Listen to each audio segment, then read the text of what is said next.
What's going on, y'all? So Garuda is out on console. Let me tell you guys, you can get over 1,000,000 damage with her abilities, okay? Just a single push of the button over 1,000,000 damage, which I'm about to do here in just a second. So I heard this frame sucked, and I was like, oh, that kind of sucks, you know, another average frame. And yes, Stranger Things shirt. Lights up, bro. What's up? What's that kid's name who goes to the upside down? I don't know. The point is, it's a cool shirt. But Garuda is pretty good. Really good synergy on her first three abilities. Now, I will agree with Life of Rio that fourth ability is kind of lacking.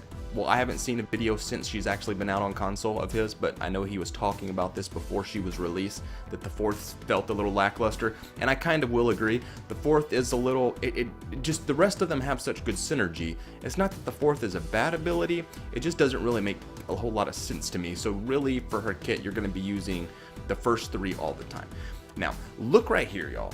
Slow-mo on that. What's that, 1.7 million damage that I have built up? See that little, like, weird-looking gulpy blood mush up there at the top? 1.7 million damage that I have stored up in this thing. And that was fairly easy to get when you're in higher level enemies, like, pretty quick.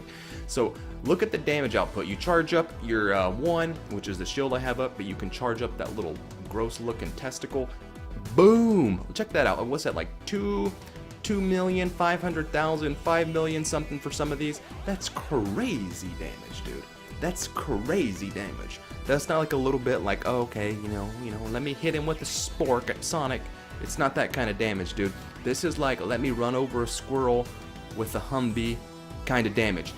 Very, very effective. So, real quick, just a little bit of trivia on this, and we'll get into the builds and all that kind of stuff, just because I think this stuff's interesting. If you don't, then you don't care about history and your family.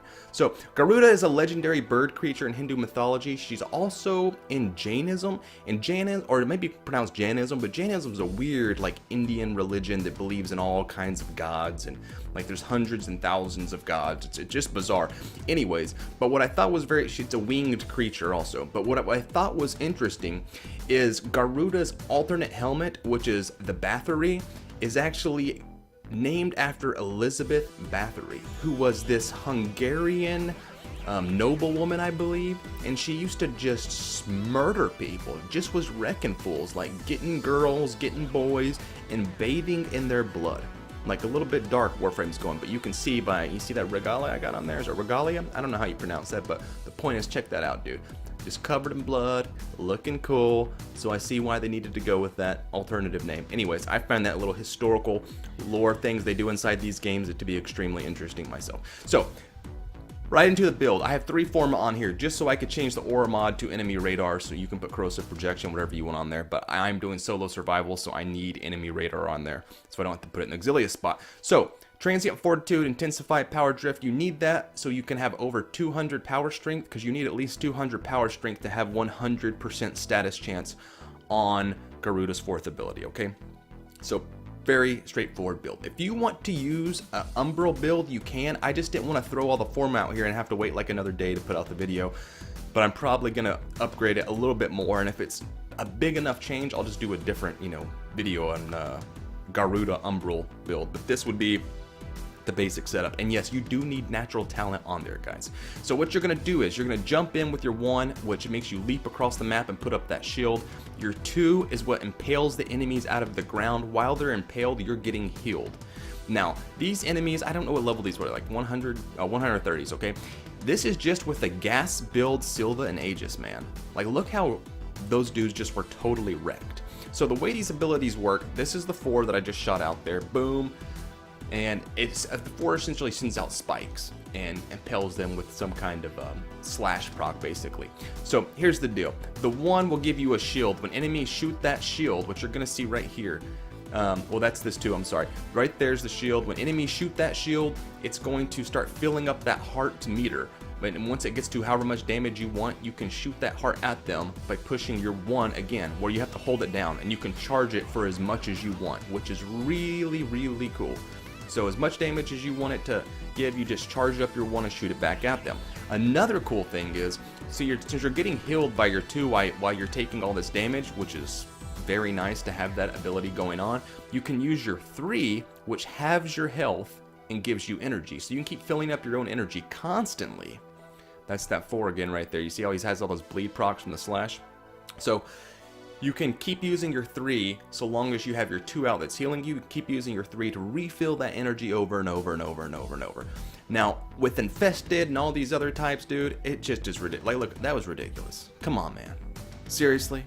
Like, they have no chance. Corpus, the same thing, dude. These poor losers. Now, you do have to be a little bit careful with nullifiers and what is that little nerdy emo dude with the little square bucket hat on who like skateboards around? Like, who's wearing roller skates in space? Seriously, I don't know what that Corpus guy's name is, but he can also kind of screw up your setup there. But anyways, really good synergy when you put out your shield for your 1 to get damage. You put out you impale somebody with your 2 to heal yourself up, your 3 to replenish that energy, and then you charge up that 1 like that, and you just nuke these losers, man. They're gone. There's nothing that can be done for them at this point in time anymore.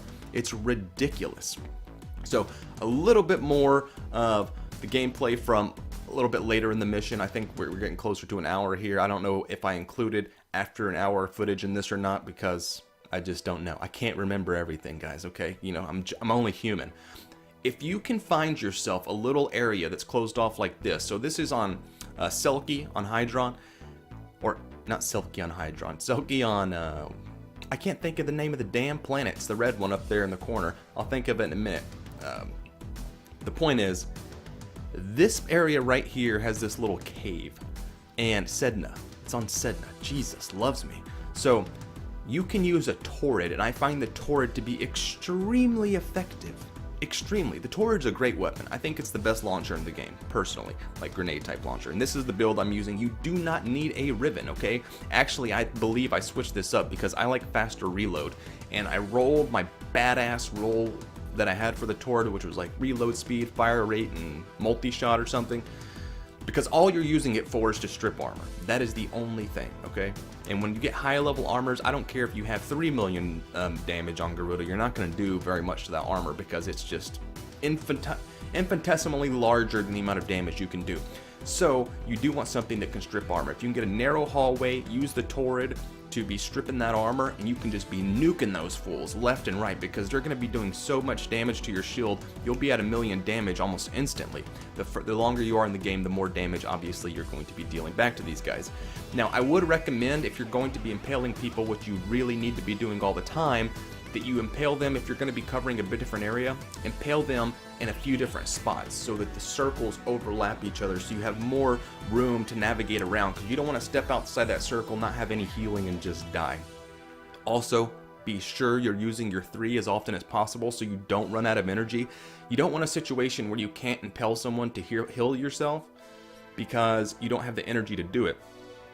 That means you're taking damage, and that means the only thing you can do to get energy back is to half your health, which is pretty much gonna kill you if you're getting shot at and you're halving your own health for the enemy while they're killing you. I mean, if you're later in the game, of course. So I think this is another amazing example of DE doing something with synergy here lately that I really, really like, because it makes you have to play a very specific kind of way. And they didn't used to do that. They used to just do, like, let's think of 4 cool things and we'll throw them all together, and it didn't really make sense. Like, a restaurant at DE back in the day would have had like a piece of sushi, like a little tiny bite of Cheerios, a piece of cheesecake, and maybe, you know, 3 leaves from like some Asian salad plate or something. It just didn't really make sense. They didn't just go together. And now they're doing pretty good. You got your steak, you got your potatoes, maybe you got some french fries, and then you got something random in here, which is like, you know, an egg roll, and you're like, why is that on the plate? That's the 4th, is what I'm referring to here. But either way, overall, I think it's pretty good, man. You can do crazy damage, and you can really just stay alive. The Sylvan Aegis, obviously, is what the other one I'm using here.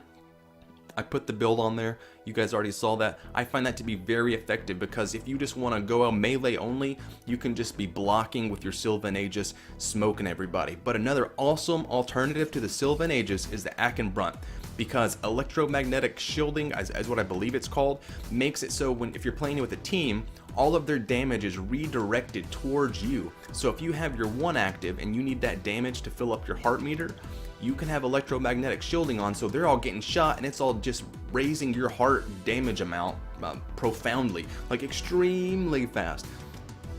it's an awesome little setup if you're playing with a team. If you're playing solo, I don't think you really need it because everybody's shooting at you anyway, okay? So, I mean, what's the point? If you're playing solo, that 90% damage reduction that you're going to get from the Sylvan Aegis is going to be awesome, especially because you're not taking damage from whichever way that shield is facing. It's going to increase your survivability exponentially. Anyways, guys, that is my take on this. Let me know what you think. If you don't like it, leave a comment on Life for Rio's page and tell him, you know, Coop said this, frame was kind of decent, you disagreed with him, you know, and I'll take care of it. Anyways, guys, that is all for me. Peace.